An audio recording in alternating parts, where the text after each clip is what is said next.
ನಮಸ್ಕಾರ. News first ನ ವಿಶೇಷ ಕವರೇಜ್ಗೆ ಸ್ವಾಗತ. ನಾನು ಸಬಾ ಹಕೀಂ. ನಾನಿವತ್ತು ದಕ್ಷಿಣದ ಕುಂಭಮೇಳ ಅಂತ ಕರೆಯಲ್ಪಡುವ ಕೊಪ್ಪಳದ ಗವಿಸಿದ್ದೇಶ್ವರ ಜಾತ್ರೆಯಲ್ಲಿ ಇದ್ದೀನಿ. ನನ್ನ ಹಿಂಭಾಗದಲ್ಲಿ ಗಮನಿಸ್ತಾ ಇದ್ದೀರಾ, ಲಕ್ಷಾಂತರ ಜನ ಇಲ್ಲಿ ಮಧ್ಯಾಹ್ನದ ಊಟ ಮಾಡ್ತಾ ಇದ್ದಾರೆ. ಪ್ರಸಾದವನ್ನ ಸ್ವೀಕಾರ ಮಾಡುವಂತಹ ಕೆಲಸ ಇಲ್ಲಿ ಆಗ್ತಾ ಇದೆ. ಇಲ್ಲಿ ಸಾಕಷ್ಟು ಊರುಗಳಿಂದ, ಸಾಕಷ್ಟು ಜಿಲ್ಲೆಗಳಿಂದ, ಬೇರೆ ಬೇರೆ ರಾಜ್ಯಗಳಿಂದ ಲಕ್ಷಾಂತರ ಭಕ್ತರ ಆಗಮನ ಆಗಿದೆ. ಇಲ್ಲಿ ನೋಡ್ತಾ ಇದ್ದೀರಾ, ಪುಟ್ಟ ಪುಟ್ಟ ಕಂದಮ್ಮಗಳು ಕೂಡ ಅವರು ಊಟವನ್ನ ತಗೊಂಡು ಇಲ್ಲಿ ಹೋಗ್ತಾ ಇದ್ದಾರೆ. ಮಹಾಪ್ರಸಾದದ ವ್ಯವಸ್ಥೆಯನ್ನ ಇಲ್ಲಿ ಕಲ್ಪಿಸಲಾಗಿದೆ. ಇಲ್ಲಿ ಇರುವಂತಹ ಈ ಗವಿಮಠದ ಶಾಲೆಯ ಮತ್ತು ಕಾಲೇಜಿನ ವಿದ್ಯಾರ್ಥಿಗಳು 3500 ವಿದ್ಯಾರ್ಥಿಗಳು ಇಲ್ಲಿನ ಶಾಲಾ ಕಾಲೇಜಲ್ಲಿ ಕಲಿತಾರೆ. ಸೊ ಆ ವಿದ್ಯಾರ್ಥಿಗಳು ಕೂಡ ಸ್ವಯಂ ಪ್ರೇರಿತರಾಗಿ ಈ ಮಠದ ಸೇವೆಯನ್ನ ಮಾಡಬೇಕು, ಜನರ ಸೇವೆಯನ್ನ ಮಾಡಬೇಕು, ಭಕ್ತಾದಿಗಳ ಸೇವೆ ಮಾಡಬೇಕು ಅಂತ ಹೇಳಿ ಇಲ್ಲಿ ನೆರೆದಿದ್ದಾರೆ. ಅವ್ರನ್ನ ಮಾತಾಡ್ಸೋ ಪ್ರಯತ್ನ ಮಾಡ್ತೀನಿ. ನಮಸ್ಕಾರ. ನಮಸ್ಕಾರ. ಆರಾಮದಿರಿ? ನೀವರ ಹೆಸರು? ಸಾಧನಾ. ಸೊ ಈಗ ಪ್ರಸಾದ ಸಾಕಷ್ಟು ಜನ ತಗೊಳ್ತಾ ಇದ್ದಾರೆ, ಸ್ವೀಕಾರ ಮಾಡ್ತಿದ್ದಾರೆ. ಏನ್ ಅನ್ಸುತ್ತೆ? ಖುಷಿ ಆಗುತ್ತೆ ರೀ, ಇಷ್ಟ ಜನಕ್ಕೆ ಸೇವೆ ಮಾಡಕ್ಕೆಲ್ಲ ಸಿಗುತ್ತಲ್ಲ, ನಮ್ಗ್ ಭಾಗ್ಯ ಅದೆಲ್ಲ. ಓಕೆ, ಇಲ್ಲಿ ಸಾಕಷ್ಟು ಜನ ವಿದ್ಯಾರ್ಥಿಗಳು ಕೂಡ ಇದ್ದಾರೆ. ಸೊ ಆ ವಿದ್ಯಾರ್ಥಿಗಳನ್ನು ಕೂಡ ಮಾತನಾಡಿಸುವಂತಹ ಪ್ರಯತ್ನ ಮಾಡೋಣ. ಇಲ್ಲಿ ನನ್ಗೆ ಒಂದು 10 ರಿಂದ 12 ವಿದ್ಯಾರ್ಥಿನಿಯರು ಕರೆದು ಬನ್ನಿ ಊಟ ಮಾಡಿ ಅಂತ ಕರೆದ್ರು. ಅಂದ್ರೆ ಇಲ್ಲಿರುವಂತಹ ಎಲ್ಲಾ ಜನರಿಗೂ, ಇಲ್ಲಿರುವಂತಹ ಎಲ್ರಿಗೂ ಕೂಡ ಅವರು ಕರೆದು ಉಣಬಡಿಸ್ತಾ ಇದ್ದಾರೆ. ಆ ಕೆಲಸವನ್ನ ಇಲ್ಲಿ ಮಾಡ್ತಾ ಇದ್ದಾರೆ. ಮತ್ತೊಂದಿಷ್ಟು ಜನ ವಿದ್ಯಾರ್ಥಿನಿಯರು ಕೂಡ ಇದ್ದಾರೆ. ಇಲ್ಲಿ ಯಾವುದೂ ಅವ್ಯವಸ್ಥೆ ಆಗ್ಬಾರ್ದು ಅಂತ ಹೇಳಿ ಅವರೆಲ್ಲರೂ ಕೂಡ ಸೇವೆಯಲ್ಲಿ ನಿರತರಾಗಿದ್ದಾರೆ. ಇವತ್ತು ರಥೋತ್ಸವ ಇದೆ, ಮಹಾರಥೋತ್ಸವ ಇದು. ಸುಮಾರು 5 ರಿಂದ 6 ಲಕ್ಷ ಜನ ಈ ರಥೋತ್ಸವದಲ್ಲಿ ಭಾಗಿಯಾಗ್ತಾರೆ ಅನ್ನುವಂತಹ ಮಾಹಿತಿ ಕೂಡ ಇದೆ. ಸೊ ಇಲ್ಲೂ ಸಾಕಷ್ಟು ಜನ ವಿದ್ಯಾರ್ಥಿನಿಯರಿದ್ದಾರೆ. ಮಧ್ಯಾಹ್ನದ ಊಟವನ್ನ ಅವರು ಅಲ್ಲಿ ನೀಡ್ತಾ ಇರೋದನ್ನ ಗಮನಿಸಬಹುದಾಗಿದೆ. ಸೊ ಈಗ ನಾನು ಅವಾಗ್ಲೇ ಹೇಳ್ತಾ ಇದ್ದೆ, ನನ್ನ ನ್ಯೂಸ್ ಫಸ್ಟ್ ನ ಬೇರೆ ಬೇರೆ ಸಹೋದ್ಯೋಗಿಗಳು ಕೂಡ ನನ್ನ ಜೊತೆಗೆ ಇಲ್ಲಿ ಇವತ್ತು ಕವರೇಜ್ ನಲ್ಲಿ, ವಿಶೇಷ ಕವರೇಜ್ ನಲ್ಲಿ ಭಾಗಿಯಾಗಿದ್ದೀವಿ ಅಂತ ಹೇಳಿ. ಸೊ ನಮ್ಮ ಸೀನಿಯರ್ ಕರೆಸ್ಪಾಂಡೆಂಟ್ ಪ್ರಕಾಶ್ ನುಲ್ವಿಕಡ ಇದ್ದಾರೆ. ನಮಸ್ಕಾರ ರೀ ಸರ. ನಮಸ್ಕಾರ ಮೇಡಮ್, ಹೆಂಗದ್ರಿ? ಆರಾಮ್ರಿ, ಹೆಂಗದ್ರಿ ನೀವು? ಭಾರಿ ಐತ್ರಿ. ನಮ್ಮ ಅಜ್ಜಿ ಊರ್ ಜಾತ್ರೆ ರೀ ಇದು. ನಿಮ್ಮ ಅಜ್ಜಿ ಇದವ್ರ? ಹೌದ್ರಿ. ನೀವು ಸಣ್ಣವ್ರಿದ್ದಾಗ ಏನ್ರ ಬಂದಿದ್ರಿ ಇಲ್ಲಿಗೆ? ನಾ ಬಂದಿದ್ನರಿ. ಜಾತ್ರೆ ನೋಡಿರಿ? ಹೆಂಗಾರ ನೋಡಿನಿ. ಈಗಿಂತ ಅದ್ಭುತ ಜಾತ್ರೆ ಅವಾಗ ಸಿಕ್ಕಿರ್ಲಿಕ್ಕೆ ಇಲ್ಲ, ನನ್ಗೆ ಅಷ್ಟ್ ನೆನಪು ಇಲ್ಲ ಅವಾಗ. ಈಗ ಮಹಾಪ್ರಸಾದ ಸೇವೆ ಏನ್ ಅನಿಸ್ತು ನಿಮಗೆ ನೋಡಿ? ಸರ, ನನ್ಗೆ ಎಷ್ಟು ಆಶ್ಚರ್ಯ ಆಗಕತ್ತೈತೆ ಅಂದ್ರ, ಲಿಟ್ರಲಿ ಇಲ್ಲಿ ಎಲ್ರೂ ಕರೀತಿದ್ದಾರೆ ಊಟ ಮಾಡ್ಬರ್ರಿ, ಪ್ರಸಾದ ತಗೋಬರ್ರಿ ಅಂತಂದು. ಅದು ಒಂದು. ಮತ್ತೊಂದು, ಲಕ್ಷಾಂತರ ಜನ ಇಲ್ಲಿ ದೇಣಿಗೆ ಕೊಡ್ತಾ ಇದ್ದಾರೆ, ರೊಟ್ಟಿ ಕಳಿಸ್ತಿದ್ದಾರೆ, ಆಮೇಲೆ ಹೋಳಿಗೆ ಕಳಿಸ್ತಾ ಇದ್ದಾರೆ, ಉಪ್ಪಿನಕಾಯಿ, ಚಟ್ನಿ, ಹಸಿ ಖಾರ ಇವೆಲ್ಲ ಇಲ್ಲಿ ಬರಾಕ್ತಾವು. ಆದ್ರೆ ನನ್ಗೆ ಏನ್ ಆಶ್ಚರ್ಯ ಅಂತಂದ್ರೆ, ಎಲ್ಲಾ ಟೇಸ್ಟ್ ಒಂದೇ ಹೆಂಗೈತಿ ಅಂತ. ಒಬ್ಬೊಬ್ರು ಮನೆಯಿಂದ ಒಂದೊಂದ್ ಬರಾತಿತ್ತಲ್ರಿ ಮೇಡಮ್. ಹೆಂಗಂದ್ರ ನಮ್ಮೂರ್ ಮಂದಿ ಈ ದಾಸೋಹಕ್ಕ ದಾನ ಮಾಡ್ತಾರ, ಇದನ್ನ ಪ್ರಸಾದ ರೂಪದೊಳಗೆ ಸ್ವೀಕಾರ ಮಾಡ್ತಾರ. ಅದಕ್ಕೊಂದು ಒಳ್ಳೆ ಎಕ್ಸಾಂಪಲ್ ತೋರಿಸ್ತೀನಿ ಬರ್ರಿ. ಪ್ಲೀಸ್ ನೋಡ್ರಿ ಅಜ್ಜಿ, ನೋಡ್ರಿ, ಮಾತಾಡ್ಸ್ರಿ, ನಿಮ್ಗೆ ಗೊತ್ತಾಗತ್ತ. ಅಜ್ಜಿ ನಮಸ್ಕಾರ. ನಮಸ್ಕಾರ. ಆರಾಮ್ರಿ? ಆರಾಮ್ ನೋಡ್ರಿ, ಆರಾಮ್ ಯಾವ ಆರಾಮ್. ಏನ್ ತಂದಿರಿ ಇದನ್ನ? ಇದು ಕಡ್ಲಿ ಹೋಳಿಗೆ ತಂದಿನ್ರಿ. ಹೌದಾ? ಹಾ, ಕಡ್ಲಿ ಹೋಳಿಗೆ ಅಜ್ಜಂಗ. ಅಜ್ಜಗ ಕಡ್ಲಿ ಹೋಳಿಗೆ, ಕಡ್ಲಿ ಪುಡಿ. ಇಲ್ಲಿ ನೋಡ್ರಿ ಮೇಡಮ್, ಈ ಅಜ್ಜಿ ಸೇವಾ ಈಕಿನ ಕೈಯಾರೆ ಮಾಡ್ಕೊಂಡ್ ಬಂದಾಳೆ ಅವ್ನು. ಅಲ್ಲ ಹಾ, ಮಾಡೇನ್ರಿ. ನೀನೇ ಮಾಡಿ ಯವ್ವ? ನಾನ ಮಾಡೇನ್ರಿ. ಪ್ರತಿ ವರ್ಷನೂ ತರ್ತೇನ? ಇಲ್ರಿ, 5-4 ವರ್ಷ ಇದು ರೊಟ್ಟಿ ಮಾಡ್ಕೊಂಬಂದಿದ್ದೆ. ಹಾ, ಈ ವರ್ಷ ಕಡ್ಲಿ ಹೋಳಿಗೆ ಮಾಡಿ. ಈ ವರ್ಷ ಹೋಳಿಗೆ ಮಾಡ್ಬೇಕಂತೇಳಿ. ಹಾ ಹಾ, ಯಾವ ಊರು ನಿಮ್ದ? ಅಗಳ್ಕೇರಿ. ಹಾ ಹಾ ಹಾ. ಏನ್ ಇಷ್ಟೊಂದು ಖುಷಿಯಾಗಿದ್ದಾರೆ ಅಜ್ಜಿ? ಸಭಾ ಬಹಳ ಸಂತೋಷ ಅಲ್ಲ? ಓಕೆ, ಇದೊಂದು ಅಳಿಲಿಸುವೆ ಅಂತಾನೆ ನಾವು ಕರಿಬಹುದು ಪ್ರಕಾಶ್. ಲಕ್ಷಾಂತರ ಭಕ್ತರು ಗವಿಸಿದ್ದೇಶ್ವರ್ಗೆ ಇದಾರೆ. ಬೇರೆ ಬೇರೆ ಕಡೆಗಳಿಂದ ಹೋಳಿಗೆ ಕಳಿಸ್ತಾರೆ, ರೊಟ್ಟಿ ಕಳಿಸ್ತಾರೆ. ತಮಗೆ ಏನು ಸೇವಾ ಮಾಡ್ಬೇಕನ್ಸತ್ತಲ್ಲ ಗವಿಸಿದ್ದೇಶ್ವರ್ಗೆ, ಆ ರೀತಿ ಸೇವಾ ಇಲ್ಲಿನ ಭಕ್ತರು ಮಾಡ್ತಾರೆ. ನಿಮ್ಗೆ ಇನ್ನೊಂದು ಆಶ್ಚರ್ಯ ಆಗತ್ತಲ್ಲ, ನೀವು ಜೀವನದೊಳಗೆ ಎಂದೂ ನೋಡಿರಂಗಿಲ್ಲ ಅಂತ ದೊಡ್ಡ ದೊಡ್ಡ ಕೊಪ್ಪರಿಗಳನ್ನ ತೋರಿಸ್ತೇನೆ. ಅಡಿಗೆ ಯಾವ ರೀತಿ ತಯಾರು ಮಾಡ್ತಾರ ಬರ್ರಿ ನೋಡಿ. ನಂಗೆ ಬಹಳ ಎಕ್ಸೈಟೆಡ್. ಬರ್ರಿ ಹೋಗೋಣ.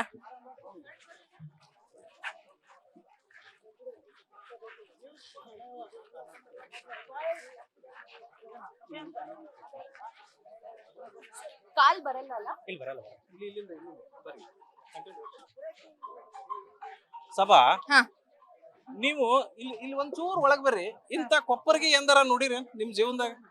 ಸರ್ ಏನ್ರಿ ಇವು ಸ್ವಿಮ್ಮಿಂಗ್ ಪೂಲ್ ಇದ್ದಂಗ ಅದಾವಲ್ರಿ? ನೋಡ್ರಿ, ಸುಮಾರು ಇಲ್ಲಿ ಇವತ್ತು ಒಂದ ದಿವಸ 4 ರಿಂದ 5 ಲಕ್ಷ ಜನ ಊಟ ಮಾಡ್ತಾರ ಈ ಜಾತ್ರೆ ಒಳಗೆ.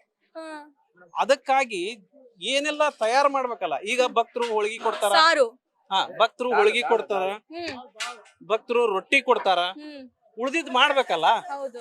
ಪಲ್ಯ ಮಾಡ್ಬೇಕು, ಸಾಂಬಾರ್ ಮಾಡ್ಬೇಕು, ಅನ್ನ ಮಾಡ್ಬೇಕು. ಅದಕ್ಕೆಲ್ಲ ಈ ವ್ಯವಸ್ಥೆ ನನ್ನ ಲೈಫ್ ಒಳಗ ನೋಡಿಲ್ಲ ಸರ್. ನಮ್ ಕ್ಯಾಮ್ರಾ ಪರ್ಸನ್ ಪಾಂಡು ಅವ್ರಿಗೆ ಹೇಳ್ತೀನಿ ಒಂದ್ ಸ್ವಲ್ಪ ಪ್ಯಾನ್ ಮಾಡಿ ತೋರ್ಸಿ ಅಂತ. ನಾನು ಊಟ ಮಾಡ್ದೆ, ಪ್ರಸಾದ ಸೇವಿಸ್ದೆ, ತಗೊಂಡೆ. ಸೊ ಅದ್ರೊಳಗ ಈ ಪಲ್ಯ ಕೂಡ ಇತ್ತು, ಹೆಸರು ಹೆಸರುಕಾಳು ಪಲ್ಯ. ಸುಮಾರು 4 ಕ್ವಿಂಟಲ್ ಹೆಸರು ಕಾಳು ಇವತ್ತು ಒಂದ ದಿನ ಖರ್ಚಾಗತ್ತೆ. 4 ಕ್ವಿಂಟಲ್ ಇವತ್ತು ಒಂದ ದಿನ ಖರ್ಚಾಗತ್ತೆ. ಅಬ್ಬಬ್ಬಬ್ಬ. ಇನ್ನೊಂದು, ನಾನು ಯಾವ್ದಾದ್ರು ಬೇರೆ ಹೋಟೆಲ್ಗೆ ಹೋಗಿರೋ ಟೈಮಲ್ಲಿ ಅಥವಾ ಇವ್ರೊಂದು ಹೊಸ ವಿಷಯ ಹೇಳ್ತಾರೆ ಕೇಳ್ರಿ. ಇದು ಒಂದ 5 ಕ್ವಿಂಟಲ್ ರೀ? ಎಷ್ಟದವ್ರಿ ಇಂತಾವ್? ಮತ್ತ ಇರ್ರಿ ಪ್ರಕಾಶ್, ಇಲ್ಲಿ ಇವ್ರು ಅಡಿಗೆ ಮಾಡ್ತಿದಾರ, ಇವ್ರನ್ನ ಮಾತಾಡ್ಸೋಣ. ಸರ, ಎಷ್ಟ್ ಕ್ವಿಂಟಲ್ ಐತ್ರಿ ಇದು? 5 ಕ್ವಿಂಟಲ್ ಇದೆ ಮೇಡಮ್.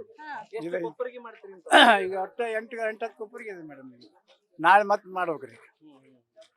ಎಷ್ಟ್ ದಿನದಿಂದ ಚಾಲು ಆಗೈತ್ರಿ ಅಡ್ಗಿ? ಶುರು ಆಗೈತೆ ಮೇಡಮ್. ಎಷ್ಟ್ ದಿನ ಇರ್ತೈತ್ರಿ? ಇನ್ನು ಸೋಮವಾರ ಮಟ್ಟ ಇರ್ತೈತೆ ಮೇಡಮ್. ಸೋಮವಾರ ಮಟ ಇರ್ತೈತ್ರಿ? ಹೌದು. ನೀವ್ ಇಲ್ಲೇ ರೀ? ಕಂಟಿನ್ಯೂ ರೀ. ಓಕೆ. ಸೊ ಇಲ್ಲಿ ಇವ್ರಷ್ಟೇ ಅಲ್ಲ, ಇಲ್ಲಿ ಸೂಟ್ ಬೂಟ್ ಹಾಕೊಂಡು, ಡ್ರೆಸ್ ಹಾಕೊಂಡು ಕಾಲೇಜ್ ವಿದ್ಯಾರ್ಥಿಗಳು ಕೂಡ ಇದ್ದಾರೆ. ವಾಲಂಟಿಯರ್ಲಿ ಕೆಲಸ ಮಾಡಕತ್ತಾರ. ಇವ್ರನ್ನ ಮಾತಾಡ್ಸೋಣ. ಏನ್ ನಿಮ್ ಹೆಸರು? ಆಕಾಶ್. ಆಕಾಶ್, ಏನ್ ಓದಾತ್ತೀರಿ? BBA first sem. ಹೌದಾ? ಏನ್ ಅನಿಸ್ತೈತಿ ಈ ತರ ಬ್ಲೇಸರ್ಸ್ ಹಾಕೊಂಡು, ಯೂನಿಫಾರ್ಮ್ ಹಾಕೊಂಡು ಈ ಸೇವೆ ಮಾಡಕತ್ತಿರಲ್ಲ? ಸಖಿ ಆಗವಲ್ದ? ಇಲ್ಲ ಎಲ್ಲ ಸೇವೆ ಕಾಲೇಜಿಂದ ಹೇಳಿದಾರೆ ಮಾಡ್ತಾ ಇದ್ದೀವಿ. ಏನ್ ನಿಮ್ ಹೆಸರು? ಕುಶಲ್. ಚಲೋ, ನಮ್ ಕೊಪ್ಪಳ ಜಾತ್ರೆ ಹೆಮ್ಮೆ ಆಗ್ತೈತಿ. ಎಲ್ಲ ಇಷ್ಟ್ ಲಕ್ಷಾಂತರ ಜನ ಬರ್ತಾರಲ್ಲ? ಹೌದು, ಲಕ್ಷಾಂತರ ಜನ ಬರ್ತಾರೆ. ಸೊ ರೈಟ್, ಹಾಗೆ ಮುಂದೆ ಹೋಗುವ ಪ್ರಯತ್ನ ಮಾಡ್ತೀವಿ. ಯಾಕಂದ್ರೆ ಇದು ದೊಡ್ಡ ಅಡ್ಗಿ ಮನಿ, ಮಹಾ ಅಡ್ಗಿ ಮನಿ. ಸೊ ಪ್ರಕಾಶ್, ಭಾಷೆ ಸರ್ ಅಂತ ಹೇಳಿ 18 ವರ್ಷದಿಂದ ಸೇವೆ ಮಾಡ್ತಾರೆ ನೋಡ್ರಿ. ಸಾಂಬಾರ್ 4 ಹಳ್ಳಿ. ಸೊ 18 ವರ್ಷದಿಂದ ಸೇವೆ ಮಾಡ್ತಿದಾರಂತೆ. ಈ ಸಾಂಬಾರ್ಗೆ ಹುಣಸೆ ಹಣ್ಣು ಕಳಿಸ್ತಿದ್ದಾರೆ. ಸರ್ ನಮಸ್ಕಾರ ರೀ. ನಮಸ್ಕಾರ ರೀ. ನಾವು ಸುಮಾರು 10-12 ವರ್ಷದಿಂದ ಇಲ್ಲಿ ಅಜ್ಜನ ಸೇವೆನ ಜಾತ್ರೆ ಮಾಡಾಕ್ರಿ. ಸುಮಾರು ತಾವರಗಿರಿ ಕುಷ್ಟಗಿ ತಾಲೂಕು ಕೊಪ್ಪಳ ಜಿಲ್ಲೆದ 4-5 ಊರು ಹಳ್ಳಿಯರ ಕಲ್ತು ಈ ಸೇವೆಯನ್ನು ಅಜ್ಜನ ಜಾತ್ರೆ ಒಳಗೆ ಮಾಡ್ತೀವಿ ನಾವು. ಈ ಮಹಾದಾಸೋದ್ ಮಹಾ ಅಡ್ಗಿ ಮನಿ ಒಳಗ ಅದೀವಿ. ಸೊ ಸಾರ್ ಪಲ್ಯ ಎಲ್ಲ ಆಯ್ತು. ಅನ್ನ ನಾ ಹೇಳಿದ್ನಲ್ಲ, ಅನ್ನ ಮಾಡೋದು ತೋರಿಸ್ತೇನೆ ಬರ್ರಿ. ಇಲ್ಲಿ ರಾಶಿ ಅನ್ನ ಮಾಡ್ತಾರ. ಇಲ್ಲಿ ನೋಡ್ರಿ, ಇಂತ ಗಾಡಿಯಾಗ ತಗೊಂಡ್ ಹೋಗ್ತಾರೇನ್ರಿ? ಹೌದು. ಇದು ಮಹಾಪ್ರಸಾದಕ್ಕೆ ಹೋಗುವಂತ ಗಾಡಿಗಳು. ಇಂತ ಗಾಡಿ ಒಳಗೆ ತುಂಬಿ ಇವರೆಲ್ಲ ಸ್ವಯಂ ಸೇವಕರು, ಕಾಲೇಜ್ ವಿದ್ಯಾರ್ಥಿಗಳು.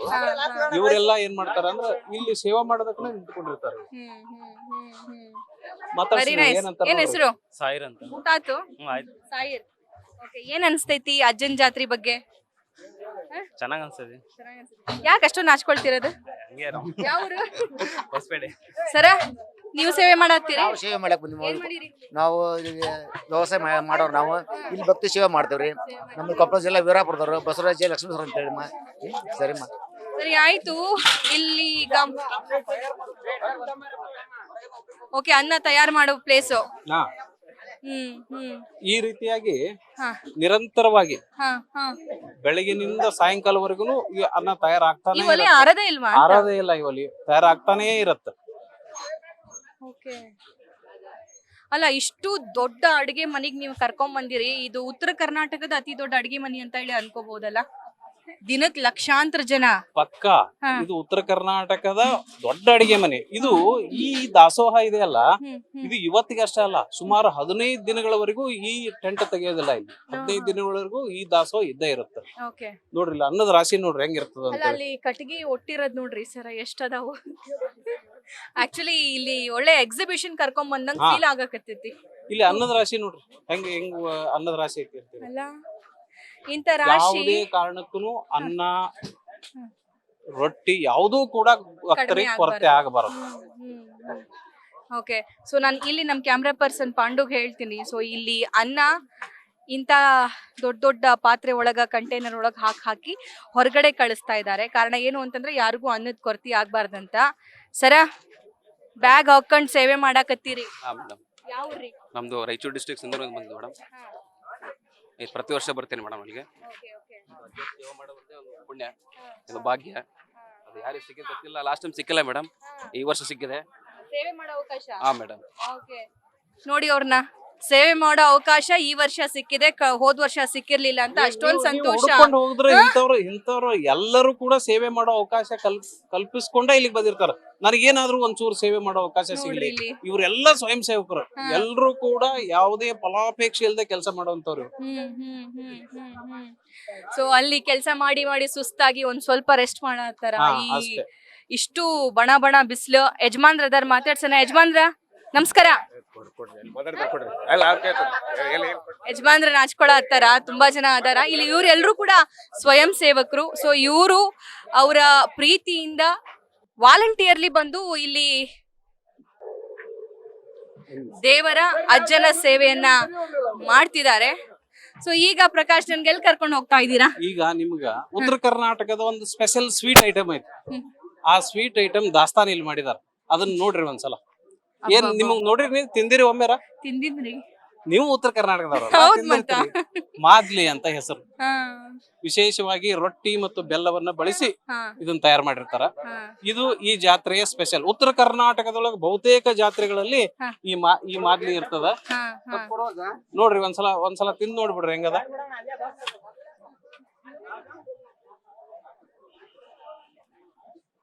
ಮಾದ್ಲಿ ತುಪ್ಪ ಹಾಲು ಹಾಕೊಂಡ್ ತಿಂದ್ರ ಇದು ಮಾತ್ರ ಮಹಾಪ್ರಸಾದಕ್ಕ ಅದಕ್ಕಿಂತ ಆ ಬಿರ್ದು ಆ ಹೆಸರು ಜಾಸ್ತಿ ಮಾಡೋ ಸ್ಟೇಜ್ ಒಳಗಿದೆ. ಈ ಸಿಹಿ ಪದಾರ್ಥದೊಳಗ ಭಕ್ತಿ, ಹೌದು, ಆ ಗವಿ ಸಿದ್ದೇಶ್ವರನ ಆಶೀರ್ವಾದ ಇದೆಲ್ಲ ಸಮ್ಮಿಳಿಸಿರ್ತದಲ್ಲ, ಅದಕ್ಕೆ ಮತ್ತೊಂದಿಷ್ಟು ಸ್ವೀಟ್ ಆಗಿ ಕಾಣಿಸೋದು. ಈಗ ನಿಮ್ಗ ಇಷ್ಟೊಂದು ಲಕ್ಷಾಂತರ ಜನ ಭಕ್ತರು ಬರ್ತಾರಲ್ಲ, ಇವ್ರಿಗೆ ರೊಟ್ಟಿ ಹೆಂಗ್ ಕೊಡ್ತಾರ? ಉತ್ತರ ಕರ್ನಾಟಕದ ಜೋಳದ ರೊಟ್ಟಿ ಕೊಡ್ತಾರ, ಎಲ್ಲರಿಗೂ ಕೊಡ್ತಾರ. ಅವ್ರ ಎಷ್ಟ್ ತಿಂತಾರ ಅಷ್ಟ್ ಕೊಡ್ತಾರ. ಆ ರೊಟ್ಟಿ ಹೆಂಗಿರ್ತದ? ಅದು ದಾಸ್ತಾನ ಎಲ್ಲಿ ಮಾಡಿದಾರ, ಎಷ್ಟು ಮಾಡಿದಾರ ನೋಡಾಕ? ನಾನಂತೂ ಎಕ್ಸೈಟೆಡ್ ಅದೀನಿ. ಈ ಹೋಳಿಗೆ ಒಂದ್ ಕೇಳಾಕ್ತಿದ್ನರಿ, ಸಿಂದಗಿ ಒಳಗ 5 ಲಕ್ಷ ಹೋಳಿಗೆ ಮಾಡಿ ಕಳ್ಸಾರಂತ ನಿನ್ನೆ. ನೀವು ಅನ್ನತಿದ್ರಿ ಒಬ್ರ 18 ಲಕ್ಷ ಕೊಟ್ಟಾರ ಅಂತಂದು. ಅದನ್ನ ಹೋಳಿಗೆ ವಿಚಾರ ಆಮೇಲೆ ಮಾತಾಡೋಣ. ನಾವು ರೊಟ್ಟಿ ದಾಸ್ತಾನಿಗೆ ಬಂದ್ಬಿಟ್ವಿ, ನೋಡ್ಬಿಡ್ರಿ ಒಂದ್ಸಲ. ಓಕೆ, ಅಲ್ಲ ರೊಟ್ಟಿ ಒಟ್ಬಿಟ್ಟಾರಲ್ಲ ಇದನ್ನ ಅಂತ.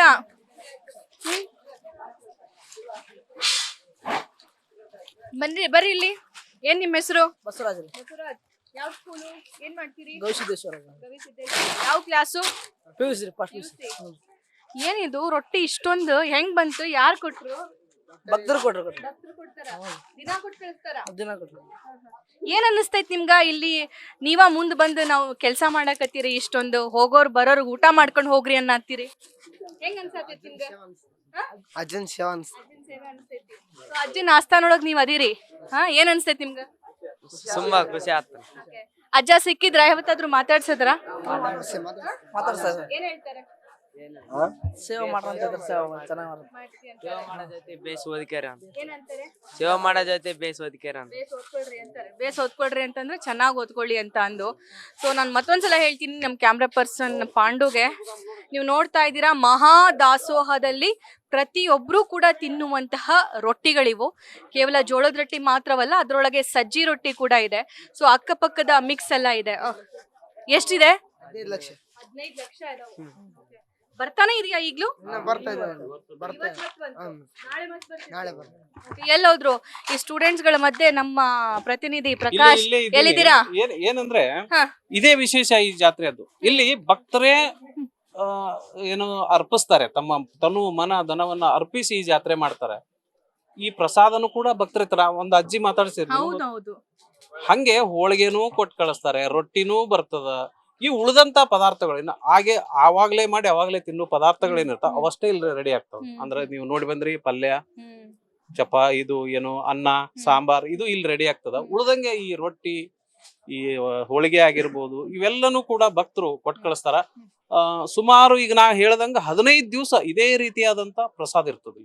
ಅಲ್ಲ, ನಾನು ಇವತ್ತು ಒಂದೇ ದಿನ ಅಂತ ಅನ್ಕೊಂಡೆ, ಜಾತ್ರೆ 3 ದಿನ ಇದೆ, 3 ದಿನಾನು ಪ್ರಸಾದ ಅಂತ ಅನ್ಕೊಂಡ್ರೆ ನೀವು 15 ದಿನ ಅಂತ ಹೇಳಾಕತ್ತೀರಿ. ಪ್ರತಿ ದಿನ ಇಲ್ಲಿ ಬರುವಂತ ಭಕ್ತರು ಹಸದ್ ಹೊಟ್ಟೆಯಿಂದ ಹೊರಗಡೆ ಹೋಗೋದಿಲ್ಲ. ಇಲ್ಲಿ ಅಕ್ಷರ ಜ್ಞಾನ, ಅಕ್ಷರ ದಾಸೋಹ, ಅನ್ನ ದಾಸೋಹ, ಸೊ ಜ್ಞಾನ ದಾಸೋಹ, ಅದೇ ರೀತಿಯಾಗಿ ಇಲ್ಲಿ ಸಮಾಜ ಸೇವೆಯ ದಾಸೋಹ ಕೂಡ ಆಗುತ್ತೆ. ನಾನು ಇನ್ನೊಂದು ವಿಷಯ ಹೇಳಲೇಬೇಕು. ಆಕ್ಚುಲಿ ನಾವಿಬ್ರು ಕೂಡ ತುಂಬಾ ಪ್ರೌಡ್ ಫೀಲ್ ಮಾಡ್ತೀವಿ ಪ್ರಕಾಶ್. ಯಾಕೆ ಅಂತಂದ್ರೆ ನಾವಿಬ್ರು ಉತ್ತರ ಕರ್ನಾಟಕದವರು ಅಂತ. ಉತ್ತರ ಕರ್ನಾಟಕ ಅಂತ ಬಂದ ತಕ್ಷಣ ಜಾತಿ ಧರ್ಮ ಭೇದ ಭಾವ ಏನು ಇಲ್ಲ. ಇಂಥ ಜಾತ್ರೆ ಒಳಗ ಎಲ್ರೂ ಕೂಡ ಕೈ ಜೋಡಿಸ್ತಾರ, ಎಲ್ರೂ ಕೂಡ ಒಂದಾಗ್ತಾರೆ. ಏನ್ ಹೇಳ್ತೀರಿ? ಈ ವಿರಕ್ತ ಮಠಗಳೇನಿದಾವಲ್ಲ, ಈ ವಿರಕ್ತ ಮಠಗಳ ಸಂಪ್ರದಾಯನೇ ಇದು ಜಾತಿ ಧರ್ಮ ಎಲ್ಲೆಯನ್ನ ಮೀರಿದಂತ ಸಂಪ್ರದಾಯ ವಿರಕ್ತ ಸಂಪ್ರದಾಯ. ಈ ಮಠ ಕೂಡ ವಿರಕ್ತ ಸಂಪ್ರದಾಯಕ್ಕೆ ಬರ್ತದೆ. ಅದರಲ್ಲೂ ಈಗೇನು ಪೀಠಾಧಿಪತಿಗಳಾಗಿದಾರಲ್ಲ ಗವಿಸಿದ್ದೇಶ್ವರ ಶ್ರೀಗಳು, ಇವರು ಯಾವುದೇ ಜಾತಿ ಧರ್ಮಕ್ಕೂ ಯಾವುದಕ್ಕೂ ಸೀಮಿತ ಆಗ್ಲಿಲ್ಲ. ಎಲ್ರೂ ಬರ್ಬೇಕು ಮಠಕ್ಕೆ, ಎಲ್ರೂ ಕೂಡ ಭಕ್ತಿ ಭಾವದಿಂದ ಇರ್ಬೇಕು ಮತ್ತು ಈ ಸಮಾಜಮುಖಿ ಕಾರ್ಯಗಳಲ್ಲಿ ತೊಡಗಬೇಕು. ನೀವು ಅಬ್ಸರ್ವ್ ಮಾಡಿರ್ಬೇಕು, ಪ್ರತಿಯೊಂದು ಜಾತ್ರೆಗಳು ಏನಾಗಿರ್ತವೆ ಅಂತಂದ್ರೆ ಬರ್ತಾರೆ, ಜಾತ್ರೆ ಮಾಡ್ತಾರೆ, ಪೂಜೆ ಮಾಡ್ತಾರೆ, ಪುನಸ್ಕಾರ ಮಾಡ್ತಾರೆ. ಅದರ ನಂತರ ರಥ ಎಳಿತಾರೆ, ಬಾಳೆಹಣ್ಣು ಉತ್ತತ್ತಿ ಎಸೆದು ಹೋಗ್ಬಿಡ್ತಾರೆ. ಆದ್ರೆ ಈ ಜಾತ್ರೆ ಹಂಗಲ್ಲ. ಈ ಅಭಿನವ ಗವಿಸಿದ್ದೇಶ್ವರ ಶ್ರೀಗಳು ಪೀಠಾಧಿಪತಿಗಳಾದ ನಂತರ ಈ ಜಾತ್ರೆಯ ಸ್ವರೂಪವನ್ನ ಬದಲಿಸ್ತಾರೆ. ಈ ಜಾತ್ರೆಯನ್ನ ಸಮಾಜಮುಖಿಯಾಗಿ ತೆಗೆದುಕೊಂಡು ಹೋಗ್ತಾರೆ. ಜನರಿಗೆ ಯಾವ ಉಪಯೋಗ ಆಗ್ತದೆ ಆ ಕಾರ್ಯಕ್ರಮಗಳನ್ನು ಜನರ ಮೂಲಕ ಮಾಡಿಸ್ತಾರೆ.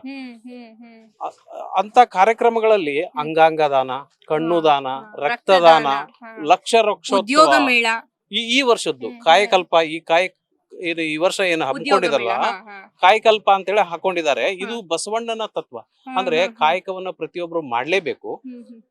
ಅದರಲ್ಲಿ ಈ ನಿರುದ್ಯೋಗ ಸಂದರ್ಭದಲ್ಲಿ ಯುವಕರು ನಿರುದ್ಯೋಗಿಗಳಾಗಿರ್ಬಾರ್ದು, ಸ್ವ ಉದ್ಯೋಗವನ್ನ ಕೈಗೊಳ್ಳಬೇಕು ಅಂತ ಒಂದು ಮಹಾ ಸಂಕಲ್ಪವನ್ನು ಮಾಡ್ಕೊಂಡು ಈ ವರ್ಷ ಜಾತ್ರೆ ಏನ್ ಮಾಡ್ತಾ ಇದ್ದಾರೆ. ಆಮೇಲೆ ಈ ಹಿಂದಿನ ಜಾತ್ರೆ ಟೈಮಲ್ಲಿ ಹಿರೇಹಳ್ಳ ಮತ್ತು ಇನ್ನೊಂದು ಊರು, ಸೊ ಗಿಣಗೇರಿ ಅಂತ, ಸೊ ಆ 2 ಊರೊಳಗ ಅಲ್ಲಿ ಈ ಕೆರೆ ಇತ್ತು.